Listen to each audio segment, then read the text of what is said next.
네, 반갑습니다. 2024년입니다. 네, 올해는 용의 해죠. 혹시 용띠 계세요? 용띠? 네, 용띠. 손을 들 수가 없죠. 이게 나이가 드러나는 거니까. 네, 띠를 맞은 사람은 보통 12살, 24살, 36살, 48살, 60 이렇게 가겠죠. 내년에는 뱀띠예요. 제가 뱀띠인데 어쨌든 그렇습니다. 아무튼 새해에는 더 밝고 기분 좋은 소식들이 우리 주변에 더 많았으면 좋겠는데요.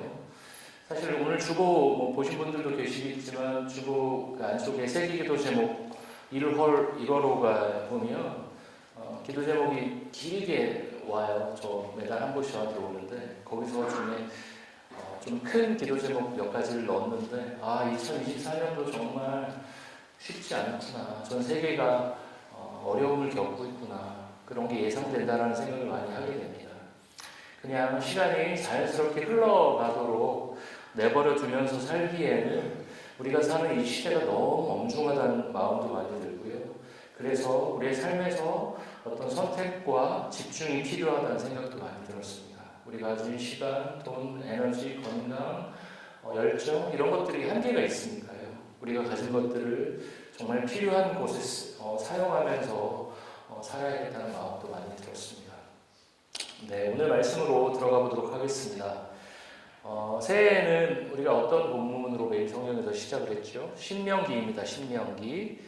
예, 그렇다면 제가 여기서 퀴즈를 하나 내보도록 하겠습니다. 올해는 2024년은 신명기로 시작했는데요. 작년 1월은 어떤 성경으로 시작을 했을까요? 2024년 1월. 바로 맞추시는 분도 계시네. 민수기죠, 민수기. 네. 신명기와 이렇게 겹치기도 하고 비슷한 내용을 다루기도 하는 성경이죠. 작년에도 모세오경 중에 하나인 민수기로. 특히 민수기는 뭔가 이 시내산에서 이제 가데스 바네아를 향해 진군할 때 그 진군하면서 시작되잖아요. 그래서 새해를 시작하면서 민수기 1장부터 10장까지를 다뤘던 기억이 납니다. 네. 올해는 이제 신명기 말씀이죠. 신명기가 어떤 성경인지 간단히 살펴보도록 하겠습니다. 신명기라는 그 제목은 두 번째 법이라는 뜻이에요. 두 번째 법. 이는 출애굽기에 기록된 시내산 율법. 모세가 시내산에서 어떤 율법을 받죠. 십계명도 받고요. 어떤 정결법에 대한 율법도 받고 몇 가지 율법에 대한 것들을 받습니다. 그런데 그것들을 반복한다. 그래서 두 번째 법이라는 의미를 붙여서 신명기라고 하고요. 신명기는 영어로는 이게 듀테로노미라고 하는데 이게 진짜 발음이 어려워서 저도 매번 저게 뭘까 그랬었던 기억이 납니다. 우리가 신명기를 간단히 이해하기 위해서는 우리가 출애굽 당시 지도를 다시 한번 살펴볼 필요가 있을 것 같아요. 작년 이맘때 우리는 그 지도를 살펴봤던 기억이 나는데요.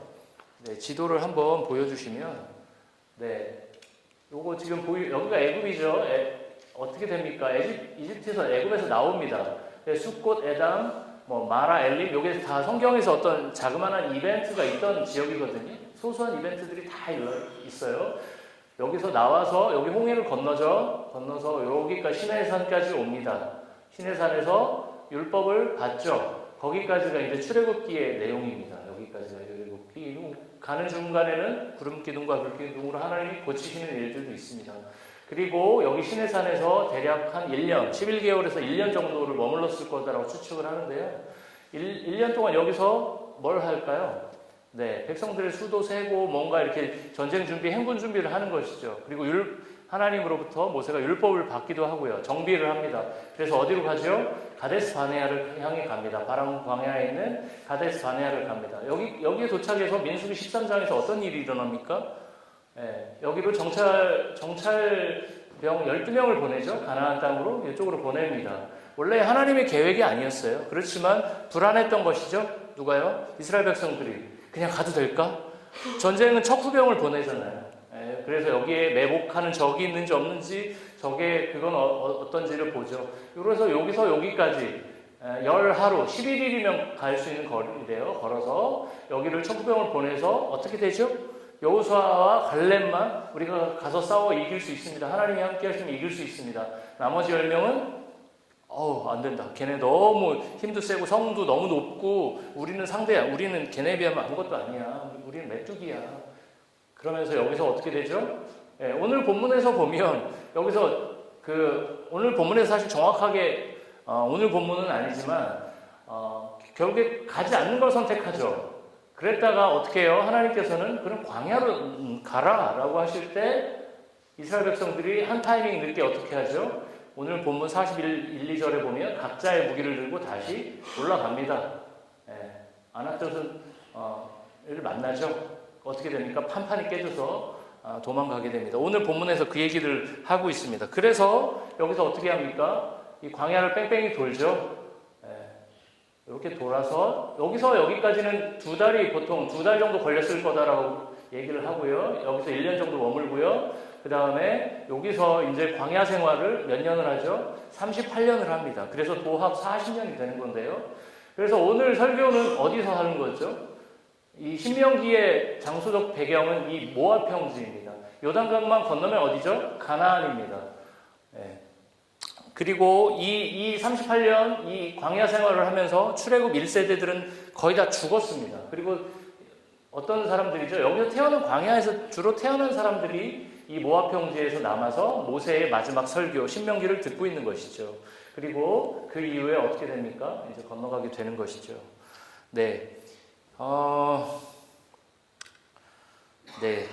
여기까지가 민수기가 여기서 출발해서 여기까지 정탐 한번 갔다가 광야 생활을 쭉 해서 불평불만을 하다가 여기까지 온 게 민수기는 정말 거의 불평불만입니다.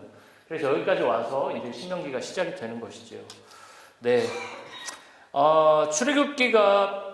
출애굽에서 시내산에서 율법을 받는 장면까지 묘사한다면 민수기는 아까 얘기한 것처럼 시내산에서 가데스 바네를 거쳐 모압 평지까지 가는 길을 다루죠.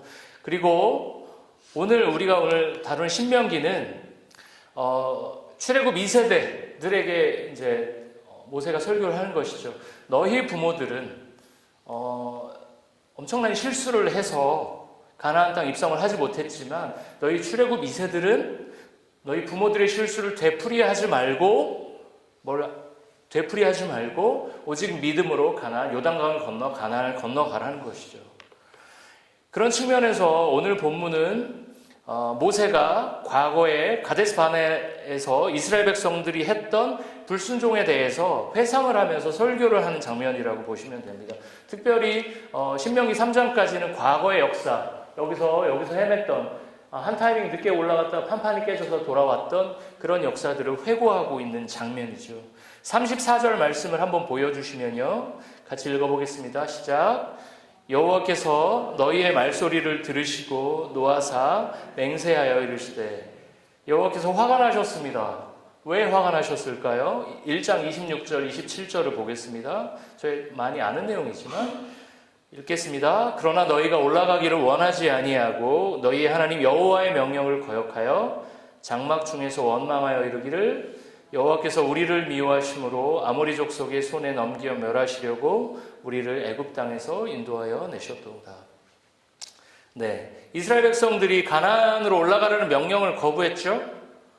거부하고 왜 우리를 그 아모리 족속, 거대한 거인 족속, 아모리 족속의 손에 넘겨 멸하시려고 왜 그 사람들 손에 우리를 죽게 하려고 불러냈냐라고 원망을 하고 있습니다. 그래서 여호와 하나님은 단단히 화가 났죠. 오늘 본문은 하나님께서 화가 나셨다는 걸로 시작하고 있습니다. 그럴 만도 하지 않을까요?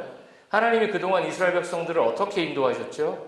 당시 세계 최고의 제국 중에 하나였던 애굽의 바로 왕에게서 이스라엘 백성들을 구출한 분이 누구십니까? 바로 여호와 하나님입니다. 홍해를 가르는 기적을 베푸신 분, 그렇게 오래되지 않았었습니다. 누구죠? 바로 여호와 하나님입니다. 그리고 구름 기둥 불 기둥으로 이스라엘 백성을 보호하신 분, 바로 여호와 하나님입니다. 배고픈 백성들을 위해 만나와 메추라기로 먹이신 분이 누구십니까? 바로 여호와 하나님이십니다.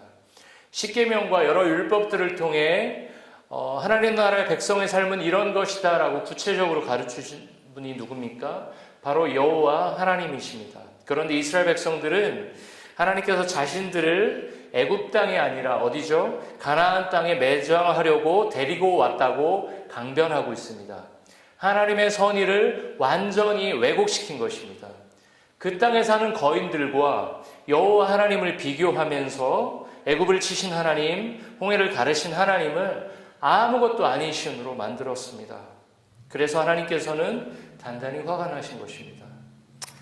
네, 지금까지 제가 좀 간단히 설명드렸던 민수기 13장에 나오는 사건들, 정찰을 보냈다가 그들이 굉장히 강력하다, 성곽이 너무 단단하다, 이런 얘기들을 듣고 겁에 질려서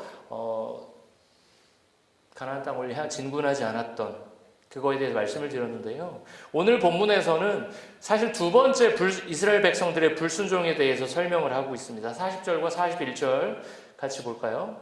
네, 같이 읽겠습니다. 너희는 방향을 돌려 홍해길을 따라 광야로 들어갈지니라 하시매 너희가 대답하여 내게 이르기를 우리가 여호와께 범죄하였사오니 우리 하나님께서 우리에게 명령하신 대로 우리가 올라가서 싸우리이다 하고 너희가 각각 무기를 가지고 견소리 산지로 올라가려 할 때, 네, 하나님께서는 가나안 진군을 거부한 이스라엘 백성들에게 지금 어디로 가라고 하셨죠? 가나안으로 다시 가라고 한 게 아니라 광야로 가라고 말씀하셨습니다. 그런데 41절에서 이스라엘 백성들은 어떻게 하죠? 속된 말로 뒷북을 칩니다. 야, 우리 뭐가 잘못된 것 같은데, 잘못한 것 같은데. 그때라도 하나님의 말씀에 순종해서 광야로 갔어야 되는데 어떻게 하죠? 각자의 무기를 들고 경솔하게 산지로 올라갑니다. 그래서 어떻게 됩니까? 아모리 족속에게 쓰라림 패배를 당하고 쫓기게 됩니다. 모세는 가나안 땅을 목적에 둔 출애굽 2세들에게 지금 2세들이에요. 저건 과거를 회상하는 거예요. 지금 현재 일어나고 있는 일이 아닙니다. 그 2세들에게 당신들은 당신들의 부모들이 어디죠? 가데스 바네아에서 했던 그 실수를 되풀이하지 말라고 지금 말하고 있는 것입니다. 두 번째 기회는 놓치지 말라고 말하는 것입니다. 근데 이 신명기 말씀, 우리가 지금 살고 있는 시대와 시대적 문화적 간극이 엄청나게 큰 이 말씀을 우리는 지금 우리 시대 맥락에서 어떻게 해석하고 적용해야 할까요? 저는 오늘 한 가지 포인트로만 설교를 하려고 하는데요. 그것은 우리가 이스라엘 백성들의 불순종의 역사를 뒤따르면 안 된다는 것입니다. 이스라엘 백성들은 오늘 어떻게 했죠?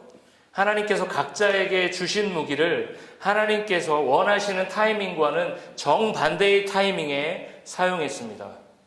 하나님께서 싸우라고 할 때는 자기 캠프 안으로 숨었고요. 광야로 가라고 했을 때는 각자의 무기를 들고 경솔하게 가나안 땅을 향해 갔습니다.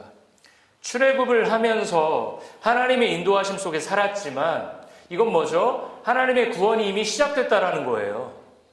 광야 속에서 하나님의 구원의 여정 가운데 이미 속한 백성들이라는 거예요. 그렇지만 여전히 이스라엘 백성들은 하나님이 일하시는 타이밍을 맞추지 못했습니다. 엇박자가 나고 있습니다. 하나님은 이스라엘 백성들에게 각자 무기를 주셨습니다. 이 무기는 각자의 체형과 운동 능력에 따라 달랐을 것입니다. 체격이 큰 사람들은 아주 큰 무기를 들었을 거고요. 체격이 좀 작은 사람들은 가볍고 작은 무기를 휴대했을 것입니다. 각자의 무기들은 그동안 크고 작은 전투를 통해서 자신을 보호해 줬을 겁니다. 그렇기 때문에 누구에게나 소중했을 거예요. 그래서 어떻게 하죠? 전쟁에 나간 사람들은 자기 개인 무기를 잘 때도 옆에다 두고 잡니다. 급하게 출동하면 그 무기가 나를 보호해주고 지켜줄 수 있기 때문이죠. 그리고 늘 최선의 상태로 유지하려고 애를 썼을 것입니다. 저도 군 생활할 때 제가 들고 다닌 개인 화기가 M60이라는 기관총이었습니다. 제가 설교 때 몇 번 얘기한 것 같은데요. 남들은 한 3kg 정도 되는 가벼운 소총을 들 때 저는 10kg가 넘는 10.432kg인데요. 20몇 년이 지나도 안 까먹네요. 그 무게는. 람보가 영화에서 들었던 람보란 영화. 람보가 실베스터 스텔론이라는 그 배우 있죠. 람보가 영화에서 들던 기관총. 그 영화에서 보면 람보는 그 기관총을 두 자루를 한 손에 이렇게 쏩니다. 가능은 해요. 제가 쏘진 않고 들고 해봤거든요. 뭐 이렇게 할 수는 있어요. 현실적으로 불가능하진 않지만 영화적 상상력이 가미된 장면이죠. 제가 쓰던 M60, 제가 어떻게 다뤘을까요? 제가 군생활 26개월, 지금 요즘은 18개월이라고 하더라고요. 와, 진짜 그 정도는 할만하겠다 싶었는데, 저보다 더 오래 하신 분들께는 죄송합니다. 그렇지만, 그 당시에 저도 거의 매일 기름칠하고 닦고 조이고 했습니다. 자기 전에 점호할 때마다 그 장교들이 와서 그 총구를 보고, 야, 너 총 안 닦았네. 그럼 뒤통수 맞고, 뭐 그랬었으니까 매일 쓸고 닦았습니다. 그러나 이미 그 당시에 제가 그 총을 들고 다닐 때만 해도 벌써 그 총은 30년이 넘는 총이었습니다. 실제로 공용화기 사격을 나가서 드르륵 이렇게 사격을 하다 보면 5분 정도 사격하면 더 이상 총알이 아무리 닦아도 나가지 않았습니다. 그래서 우리는 항상 전우들이랑 그렇게 얘기했습니다. 5분간 전투하고 나머지는 돌을 던진다. 그게 우리의 전략이었습니다. 어쨌든 저도 그거를 정말 저를 지켜주는 저만의 무기였기 때문에 행군 40km씩 행군할 때 제가 그 10km를 군장에 얹고 다니면 정말 허리가 휘어지는 것 같았습니다. 다리가 후들거리고 나는 왜 이런 저주를 받았을까 원망 많이 했었습니다. 그렇지만 그게 저의 개인 무기였기 때문에 정말 소중하게 다루었고요. 마지막 제가 제대할 때 걔한테 뽀뽀도 해주고 그랬었습니다. 키스를 하고 그동안 고마웠다. 그리고 이제 괜히 가오를 잡은 것이죠. 어쨌든 당시 이스라엘 백성들은 자기의 무기를 갈고 닦으면서 계속 전쟁을 해가던 시기였으니까요.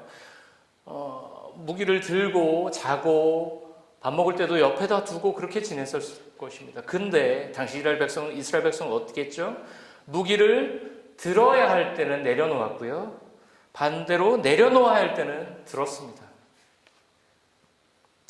여러분, 저는 이 설교를 우리 개인적인 삶과 적용해서 볼 수도 있지만 오늘은 이 설교를 우리 주빌리 공동체와 연결지어서 보고 싶습니다.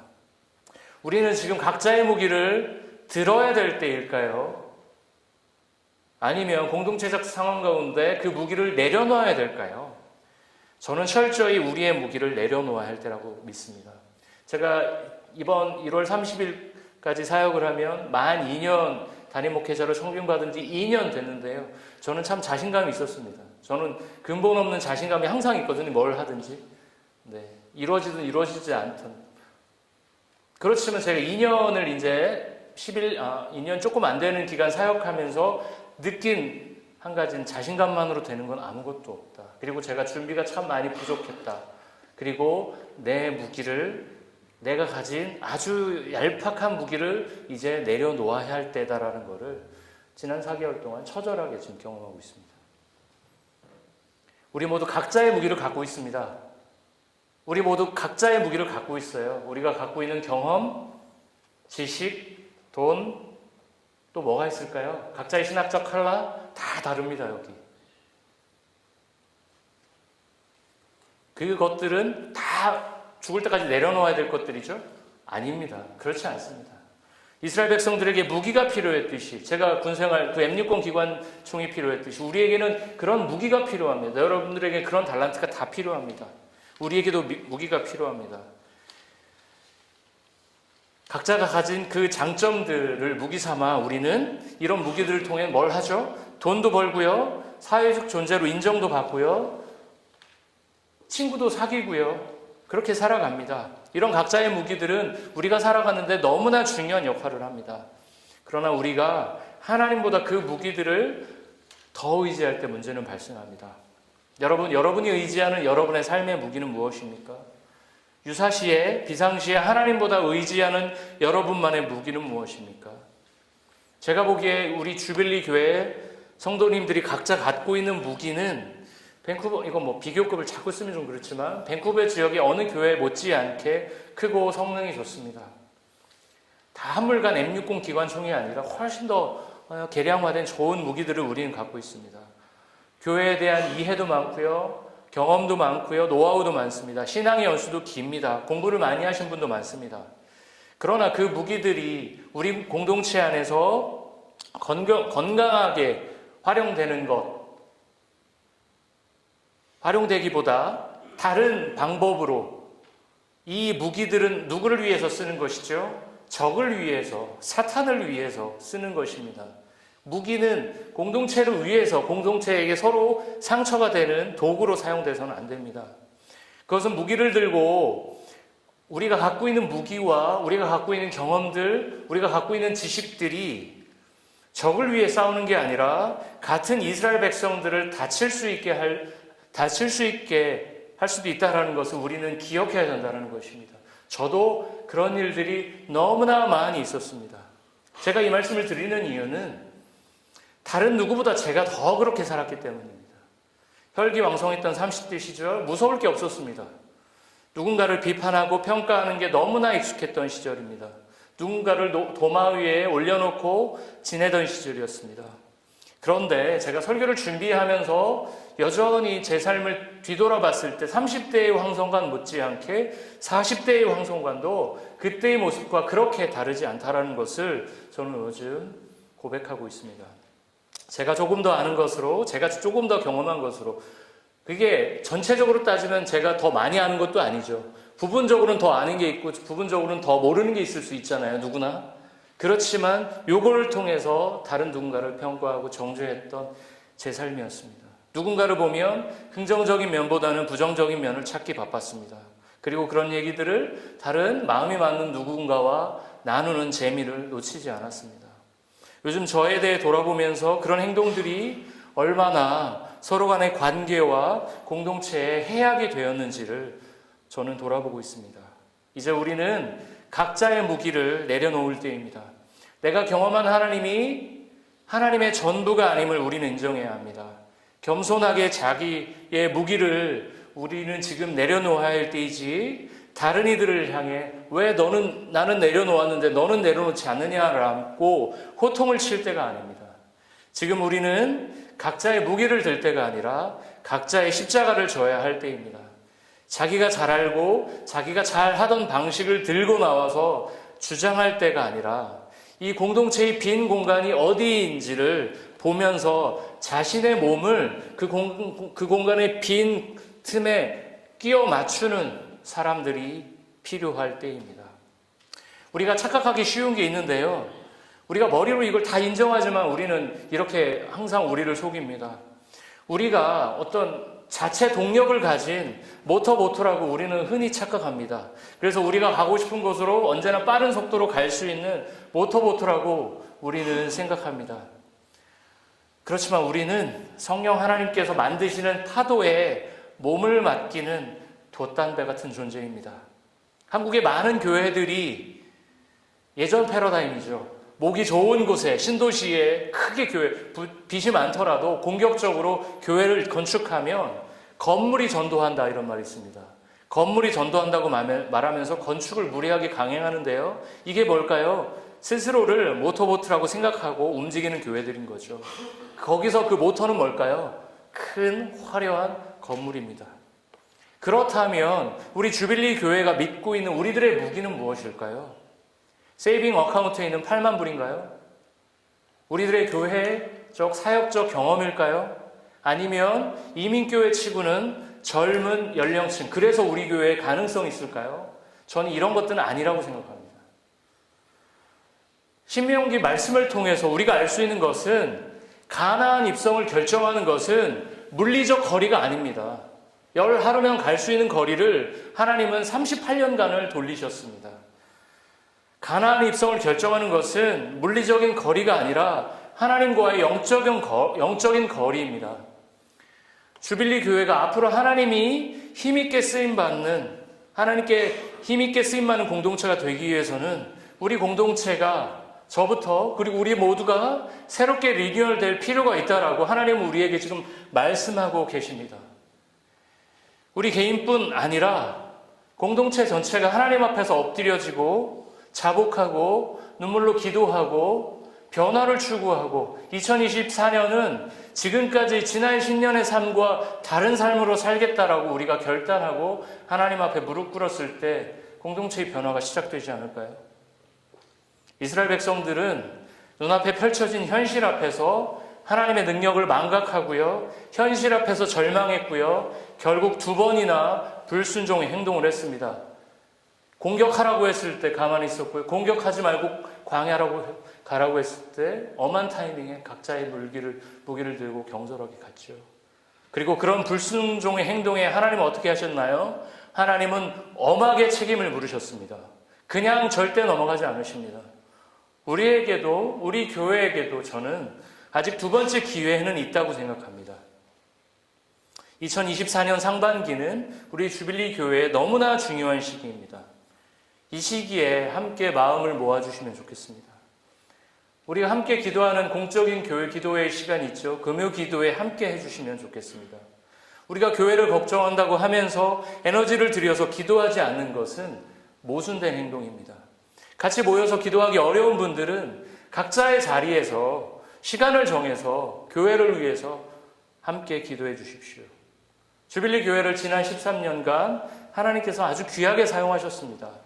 그렇지만 하나님께서는 주빌리 교회를 더 다이나믹하게, 더 강력하게 사용하시기를 원한다고 저는 생각합니다. 나쁘지 않은 교회, 비교적 건강한 교회가 아니라 성령께서 다이나믹하게 움직이시는 교회가 되기를 원하시기 때문에 지금 이런 시간을 주시고 있다고 저는 믿습니다. 우리가 그럴 준비가 됐다면, 두 번째 기회를 잡는다라면 하나님께서는 우리에게 더 많은 섬김의 축복을 주실 거라고, 허락하실 거라고 저는 믿습니다. 짧은 인생입니다. 이 짧은 인생에서 이 세상을 만드신 하나님께 쓰임받는 것만큼 귀하고 기쁜 일이 또 있을까요? 공동체를 위해 저도 부정적인 얘기들을 많이 했었습니다. 그렇지만 부정적인 얘기들을 하는 것을 이제 삼가고 주님 앞에 함께, 모두 함께 무릎 꿇었으면 좋겠습니다. 우리에게는 어떤 경기를 중계하는 노련한 경기 해설자들이 필요한 게 아니라 필드에서 함께 피땀을 흘리는 기도와 섬김의 용사들이 필요합니다. 고린도전서 10장 10절 말씀은 같이 읽고 이제 말씀을 제가 마치려고 하는데요. 같이 읽겠습니다. 시작. 그들 가운데 어떤 사람들이 원망하다가 멸망을 시키는 자에게 멸망하였나이니 너희는 그들과 같이 원망하지 말라. 어떤 사람들이 원망을 하다가요, 멸망시키는 자에게 멸망을 당했다고 합니다. 너희는 그들과 같이 원망하지 말라고 사도 바울이 고린도 교회를 무너지게 하는 원망의 목소리들을 향해 잠잠하라고 경고하고 있습니다. 몇 주 전에 허연 목사님이 하신 워크숍에서 우리가 어떤 갈등이나 어려운 일들을 당할 때 우리는 본능적으로 이게 누구의 잘못이고 누구의 책임인지에 주로 몰두한다고 말하고 있습니다. 그러나 그건 못지않게 중요한 게 그 어려움을 어떻게 하면 함께 극복해 나갈 것인가입니다. 주빌리 교회는 지난 몇 달간 불확실함 속에 있었습니다. 제가 그 불확실함을 만든 지분이 크기 때문에 저 또한 몇 달간 아주 심한 죄책감 속에 시달렸습니다. 진심으로 죄송하게 생각합니다. 그러나 우리가 여기서 이 지점에서 기억해야 될 것은 여기서 우리가 우리의 지혜를 의지하고 경험을 의지해서 뭔가 새로운 대안을 통해서 이 위기를 극복하겠다에 집중하기보다 주님이 우리 공동체에게 지금 이 시간을 왜 주시는지를 기억하며 묻고 기도하고 함께 엎드렸으면 좋겠습니다. 저부터 남은 1월을 주님 앞에 철저히 자복하며 엎드리며 나아가겠습니다. 공동체에서 책임을 맡은 분들부터 함께 그렇게 저와 함께 엎드려 주시기를 부탁드립니다. 우리의 어깨에 들어가 있는 힘을 빼고 우리의 무기를 내려놓을 때 하나님은 우리에게 일하실 것이고요. 우리에게 가나안 땅을 보여주실 것입니다. 말씀을 마치도록 하겠습니다.